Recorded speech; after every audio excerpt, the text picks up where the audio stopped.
The time to explore is a gift one must make the most out of, and a privilege to put to good use.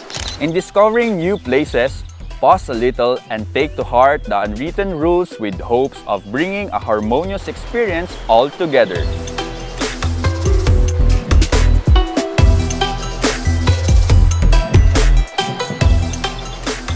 I am your travel hati, Roniel. Don't just stop over, come take a look closer and learn the stories of this precious landlocked town better dito sa ganda mo, Pangasinan! Simulan na ang pasyalan, lalo lang pumasyal sa Pangasinan, balikan ang lahat ng pagpasaya, lalo lang klasin ang taglay na ganda, siguradong mag-enjoy ka, lalo lang pumasyal sa Pangasinan, balikan ang lahat ng pagpasaya, lalo lang klasin ang taglay na ganda, siguradong mag-enjoy ka, Balilan, Pangasinan!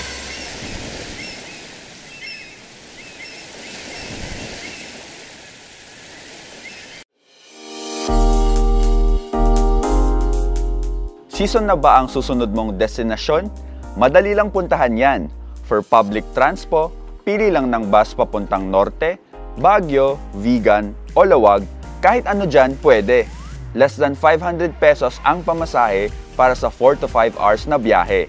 Di mo na kailangan mabahala dahil ang stopover siguradong sa season yan.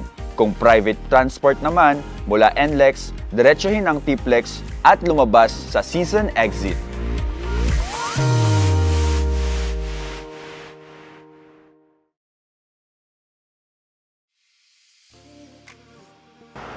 Take your time, take a break. When you ask the travelers where to stop over, season is always the answer. Kilala ang bayan na to sa mga stopovers nito para sa mga papuntang north at sa mga pauwing south. Hindi ka gugutumin dahil 24/7 bukas ang mga kainan at tindahan.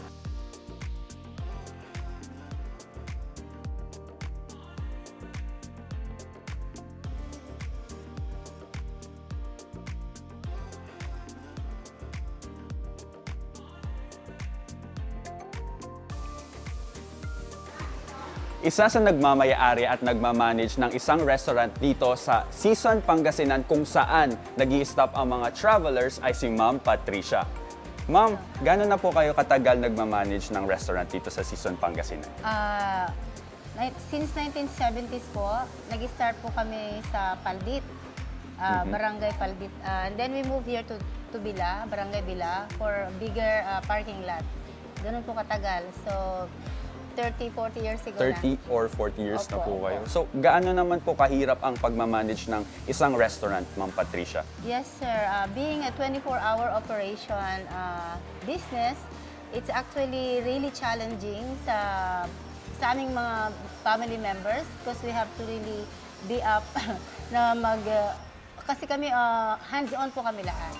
So, mahirap po, but it's very challenging like what I said, and we actually get our experience every day to get better. Sa tingin niyo po, bakit dito nag-i-stop ang mostly or majority ng mga turista sa restaurant ng Season Pangasinan? Opo. Actually po, kung titignan niyo po from Manila to Baguio or to the north, we are located strategically in the middle. So, galing ka ng Manila or from the south, by that time na makarating ka dito, gutom na. So, okay ka na, papuntang north. Opo. So, ganun po. Ganun din po from north, before going to the south, ito po yung middle part. So, CR sila, bili ng pasalubong, additional, and yun nga po, kakain na rin. So, yun po ang sikreto siguro. Bakit marami pong dumadaan dito? What differs you from other municipalities that when we say season, talagang super proud po kayo? We are proud, first and foremost, kasi yun nga po, kami na lang po yung isa sa mga old running business restaurant. And then, very important, we are located along the National Highway. So, wala ka nang talo dyan. Exactly. You are already in the market. Location, location, location. Exactly. So everyone is welcome po here sa Season Pangasinan. Yes, everybody. Everybody. So kung saan man galing, from Manila to Ilocos, kung saan man po galing, they are welcome here. Absolutely. Yes, sir.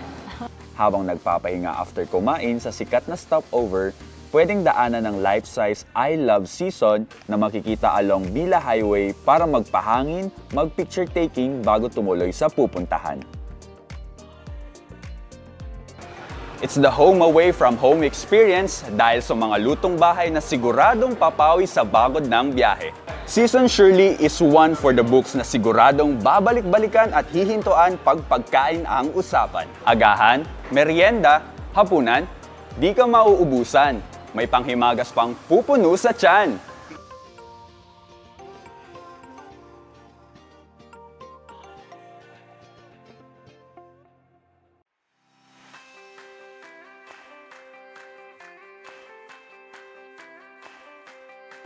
Well, ang pagkakaiba siguro na naranasan ko na compare sa ibang munisipyo, ang Season is very peaceful municipality, no?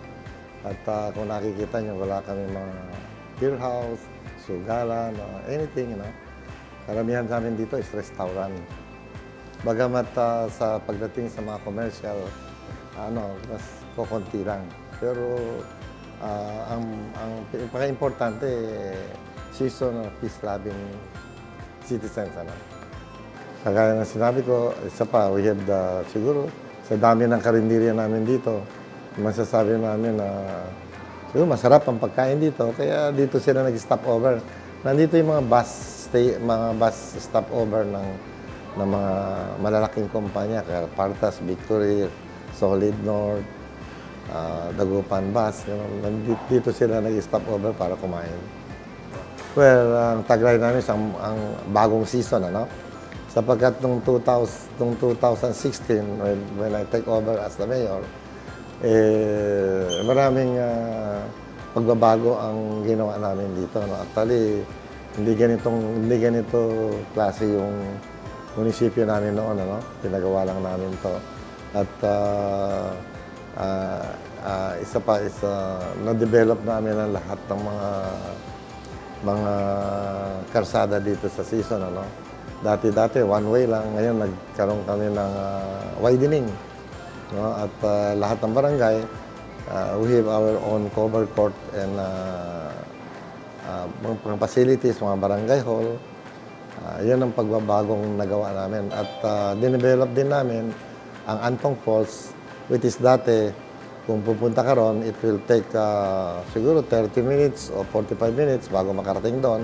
Pero ngayon, diretso na sa Antong Falls, yung kalsada na pinagawa natin. Ang future plan namin is to more develop on Antong Falls at saka yung ibang mga tourist spot. It is ang anak ko in charge sa tourism. So, meron kaming pondo para sa pagpapaayos ng mga tourist attraction dito sa Season. Inanyahan ko po kayong lahat na sino mang gustong bumisita sa Season, pumunta lang, coordinate lang with our tourism, at ipapasyal kayo ron.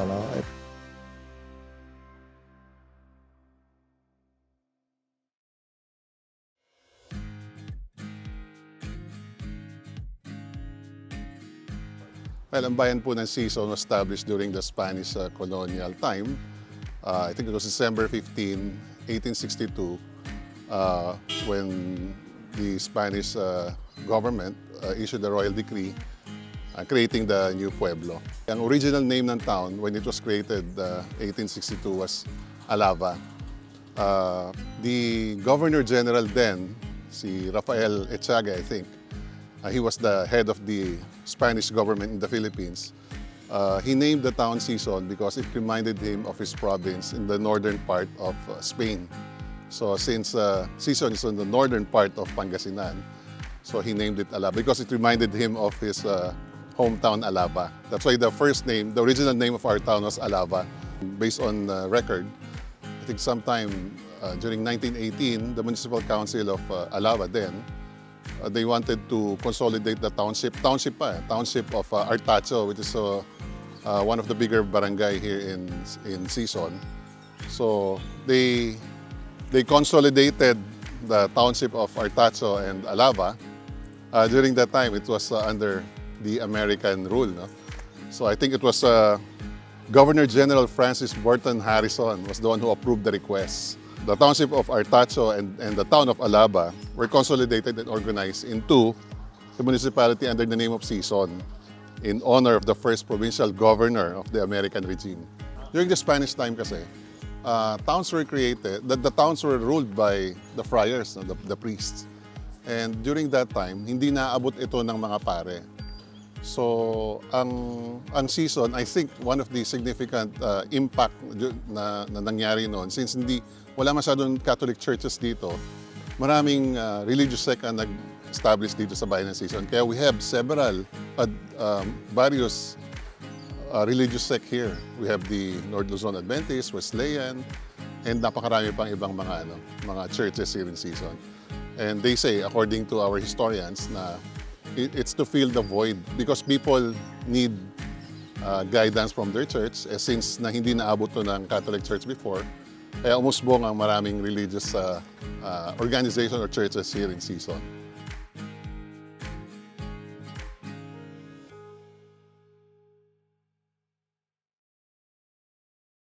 Dalilan Pangasinan.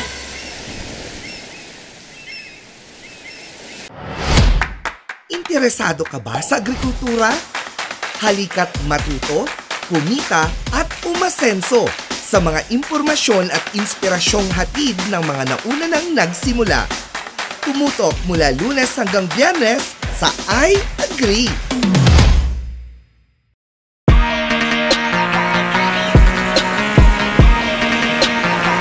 Gusto mo bang pumasyal sa magagandang lugar virtually? Tara't bumiyahe tayo sa mga natatagong yaman ng Pangasinan.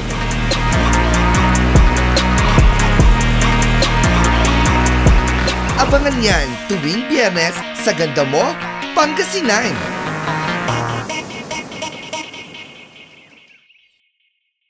Alamin ang inyong mga karapatan. Kailan nga ba dapat manindigan kung nasa katwiran? Matuto sa mga usaping legal at batas tuwing alas 6 ng gabi, hatid ni Attorney Edgar M. Avila sa Ikaw at ang Batas sa Luzon. Headlines. Dalilan Pangasinan. Taste the flavor of the rich culture. It's a known fact that Filipinos know how to have fun, and it's imprinted in our grains. From the grinding to mixing and waiting for the perfect time, celebration is waiting. Catch the mildly sweet and lingering taste of traditions in every shot of this product this town is proud to share. Ang bayan po ng Sison ay host po sa isa sa may malaking population ng indigenous cultural community. Kaya po kami mayroong IPMR or Indigenous People Mandatory Representative. And we're very proud of our indigenous people, brothers and sisters here in our Sison. And ang tapoy po is produkto po ng nila na galing po sa kanila, nadadala po dito. Kung yung rice wine, as in rice wine talaga, depende kasi yun sa pagkakatap, yung alcohol content niya. 1 week, watery na siya. So, pwede na natin siyang ilagay sa bote, ibenta, ganun. Pero yung effect niya is hindi pa siya ganun katapang, kumbaga. Pero usually, mga 1 month, ganun. 1 month. Sa ngayon po, dahil nagsisimula pa lang po itong ano natin na ito, parang by orders, ganun. Meron din kaming, nag-order din ang 1-town-1 product ng Sison na mga product namin. Gumagawa ako talagang binibenta ko online. Ang bilis naman pong mabenta. Meron kasi tayong 2 klase.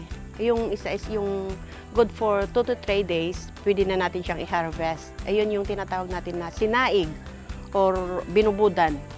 Kasi bago siya maging rice wine, yung 3 days na yun, ay naano na namin, binibenta. Usually yun ang mabenta sa mga babae. Mas gusto nila yan kasi matamis lang siya. Yung tapang niya parang okay lang. Unlike doon sa rice wine na talagang may hagod. depende po sa paggawa. Halimbawa, nung una, yung ginawa kong 3 ganta, 3 sukat, is nakagawa lang ako ng 1 bote mahigit. Yung ginamit ko kasi doon is yung rice, special rice lang, mga 160. Iba kasi yung rice, special rice sa sticky rice. Mas maraming na-produce na rice wine yung sticky rice. Pero actually, meron na yung mga matatanda talaga na marunong nang gumawa pero hindi nila ginagawang negosyo. Kumbaga, kung may mga okasyon lang. Kasi usually ang rice wine sa amin dito na mga nandito sa lowland, pag may kasal, in demand yan. Yan. Tsaka pagka mga, halimbawa, festival, Thanksgiving festival, or yung tinatawag namin na, pagka Oktoberfest, mga ganun. Tuwing gumagawa ng tapoy, the elders have to do it in a secluded place away from children. Paniniwala ito para hindi mabulabog ang mga espiritong nang babasbas ng tapoy. Bago pa man maging tapoy, pwede mo nang kainin ang fermented rice. And the elders believes na kapag kinain mo sa umaga ang fermented rice na ito, it will help you improve your digestion.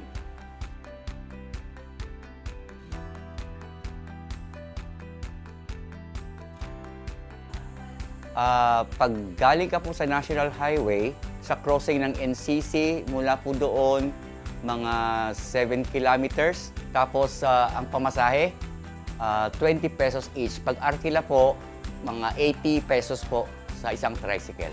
Kasi dito po talaga pagawaan ng tapoy. Kasi ang mga tao po rito, ang sinasabing mga indigenous people, at saka sila po talagang may nakakaalam ng paggawa ng rice wine. Sabi sa English, tapoy po sa amin sa Tagalog at sa Ilocano.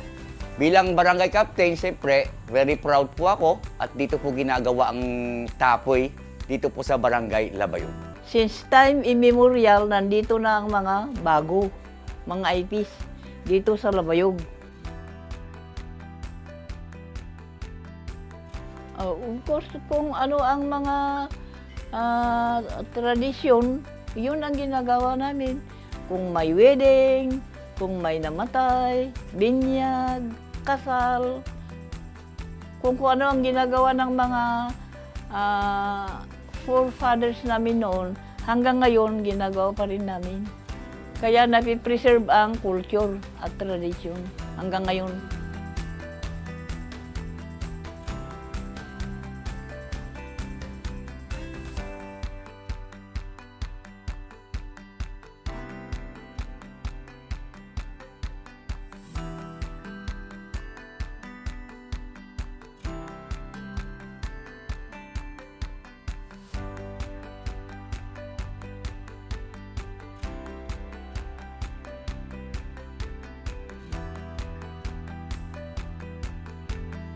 Every little success deserves a pat on the back, so take a sip and celebrate.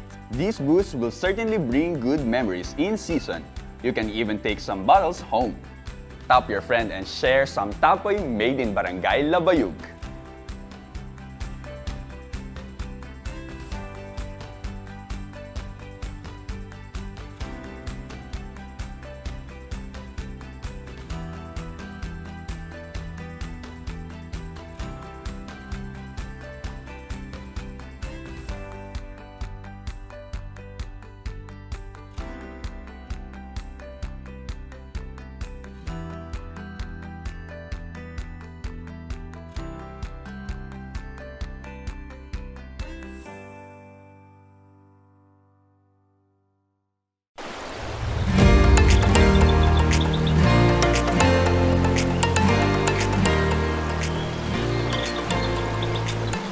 Know the best time. Swimming, picnic, and family bonding is best spent during summertime when river waters are calm. A seasonal destination that lets you experience the beauty of the mountain under the bright sunny skies is just 15 minutes away from the town hall. Detach from modernization and reconnect with nature in this recreational paradise.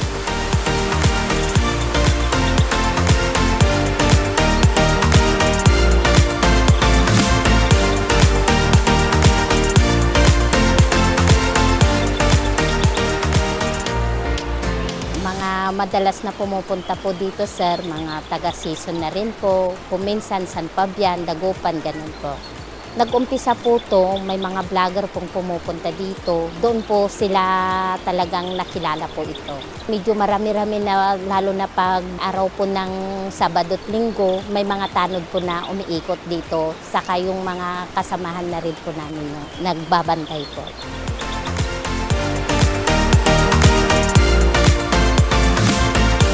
Hindi po sa oras na pagdating nila, kung maaga po, 300, kung minsan 250, 200 hanggang 150 po. Depende po sa time na dumating po sila.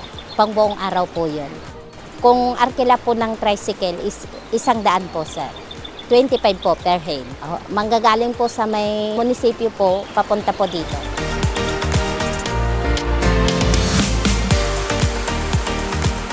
Nandito tayo ngayon sa Buod River ng Kasimbaliw, Sitio Kabuanan, Barangay Tara-Tara ng Season Pangasinan. At as you can see, may mga cottages dito na you can rent if you want to stay here.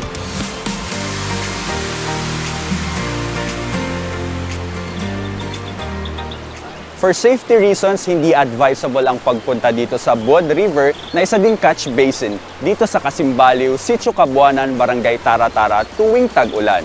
Ito ay dahil sa pagtaas ng tubig na mula pa sa Tuba Benguet.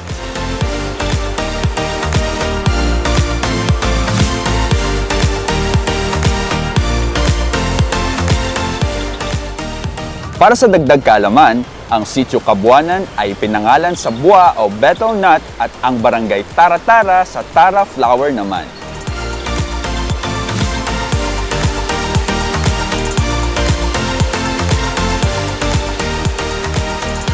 It's the perfect time to let go of your worries and just feel the presence of nature. Feel the cool river water on your feet and the breezy wind behind your ears. You'll find yourself re-energized, steady, and strong like the riverside stones.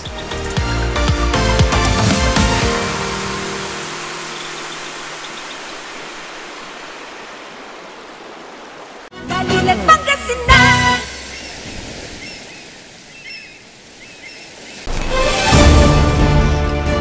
Napapanahong mga isyu, iba't ibang insidente, at mga mainit na kaganapan sa Northern Luzon. Tumutok at makibalita, Lunes hanggang Biyernes sa Luzon Headlines.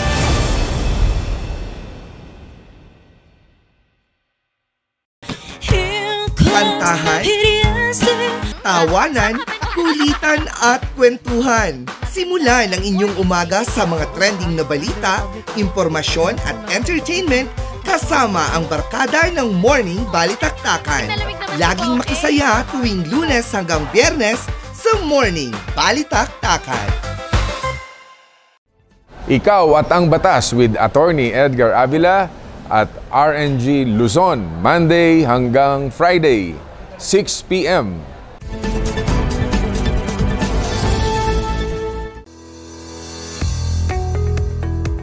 Looking for a place to stay in Baguio City? Find your calm at Hotel Supreme. A good dip at their pool.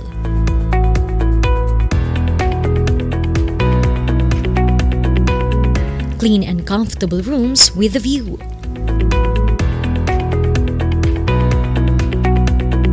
Accommodating staff.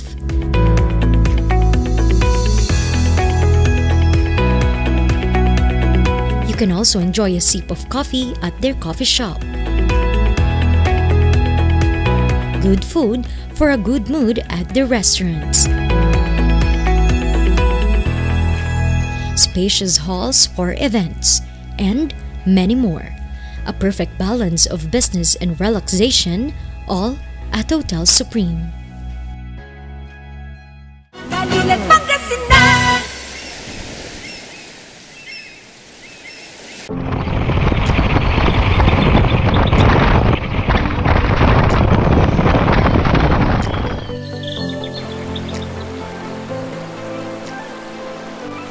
So from Lipit Rock Formations na may hanging bridge na pinupuntahan talaga ng mga tao, meron pang trekking with stairs with 250 steps at nandito tayo ngayon And kung gusto nyo pa ng more adventure, sundan nyo lang ang trail na to.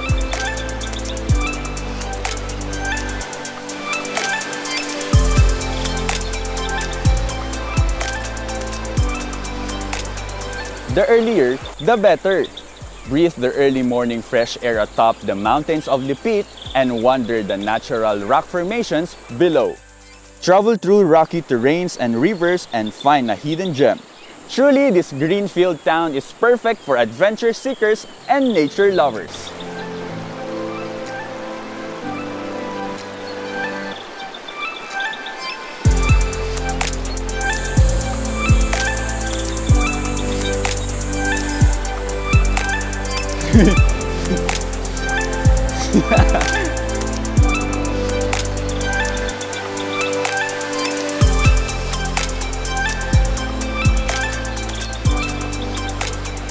From highway papunta rito sa rock formation, more or less 10 kilometers.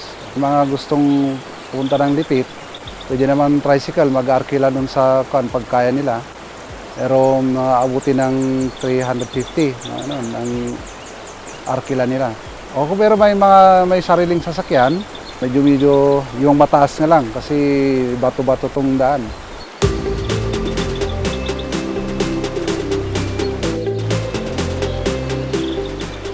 Para kumpleto ang kasiyahan, magbaon na ng makakain bago pumunta sa Lipit. Magbaon na din ng paglalagyan ng pinagkainan at basura para kalinisan ay maalagaan. Bago umuwi, ito naman ang pabaon kong trivia. Ang pangalan ng sityong ito ay galing sa Ilocano word na Lipit na ang ibig sabihin ay masikip, that refers to the narrow river of this barangay.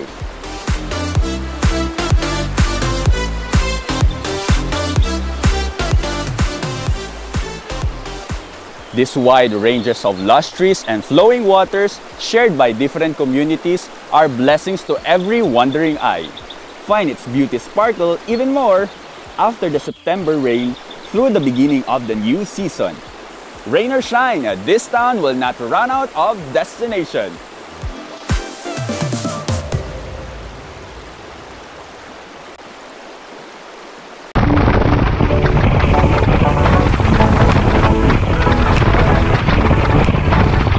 Multiply the excitement 7 times while adoring this beauty. Where's the main event? The sound of the river, sunshine peeking through the trees, rocks greeting your steps are more than worthy of your time. This well-kept nature park will shelter your heart in everything beautiful.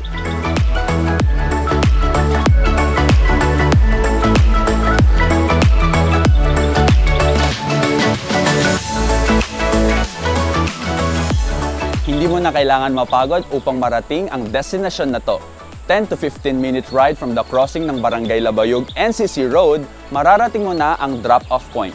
And in just few steps away, mararating mo na ang napakagandang Antong Falls. Tara! Bali 120 yung apat. Pag 5, 150. Kapag balik sa 120. Kapag sharing, 30-30 each. Dadaanan po tayo here sa isang mini bridge and it's made of kawayan. As you can see, napakaraming mga rock formations here. Masasabi mo talaga na bandang dulo may falls. So malapit na po tayo sa main point ng Antong, which is the Antong Falls.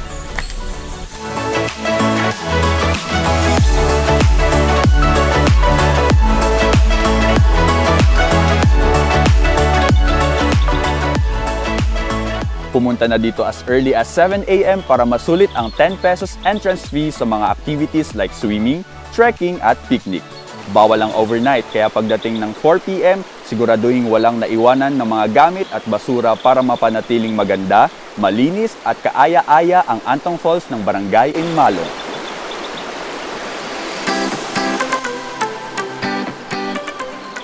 Tinawag itong Antong pero hindi itong creek na ito, doon sa may palayan.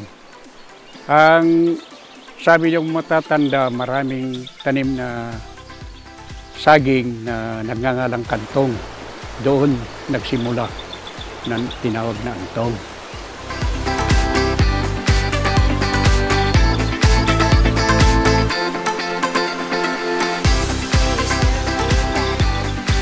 Feels like a dream to be surrounded by everything nature has to offer. It's a grand spectacle for the eyes, young or old, to feast. This is Earth's canopy. It's a way of giving you more reasons to live and love this memorable town.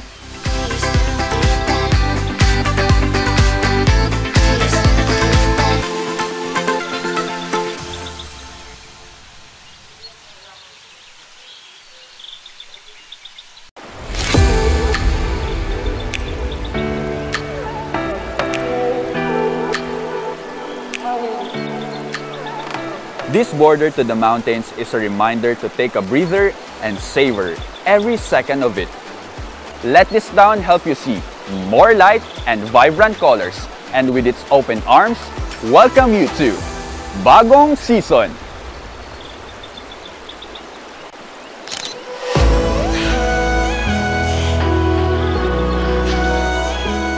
Season is the reason why I learned many discoveries from indigenous people where they offer the best smiles and their product rice wine, or also known as Tapoy, to wonderful Lipit and Antong Falls that made me conquer my fear of height. Truly, when you try to get out of your comfort zone, you will discover a lot of amazing things. Moreover, this adventure made me also realize that time is precious, and Season gave me the opportunity to stop for a while and reflect. Can't wait to experience more about Season that will definitely help me learn more about life.